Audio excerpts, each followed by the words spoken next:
নমস্কাৰ, মই শ্ৰী অনুৰাগ দাস। মই ৫৪ নং বিধানসভা সমষ্টি মৰিগাঁও ৮১ নং বৰচিলা গাঁও পঞ্চায়তৰ আঞ্চলিক সদস্য পদত ভাৰতীয় জনতা পাৰ্টীৰ মনোনীত প্ৰাৰ্থী উঠিছোঁ এইবাৰ আগন্তুক পঞ্চায়ত ইলেকশ্যনত। আৰু সকলো ৰাইজৰ সহায় সহযোগিতাত সমৰ্থনত ভাৰতীয় জনতা পাৰ্টীয়ে মোক এই পদৰ প্ৰাৰ্থিত্ব দিছে আৰু মই ৰাইজৰ হকে কাম কৰিবলৈ ওলাই আহিছোঁ। মই এতিয়া ৰাইজক লৈতো ৰণনীতি আগবঢ়াই আছোঁ। যোৱাকালিও কেম্পিং কৰিছোঁৱেই, সকলো ফালৰ পৰা মই ৰাইজক সমৰ্থন পাইছোঁৱেই। আশা কৰোঁ গোটেই পঞ্চায়তৰ ৰাইজেই মানে বিপুল ভোট দি মানে জয়যুক্ত কৰিব বুলি মোৰ আশা আছে।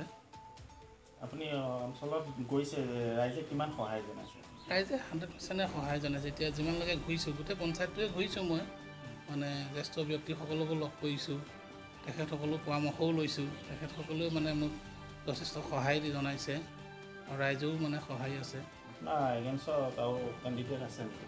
কেণ্ডিডেট কংগ্ৰেছৰ পৰা এজন দিছে।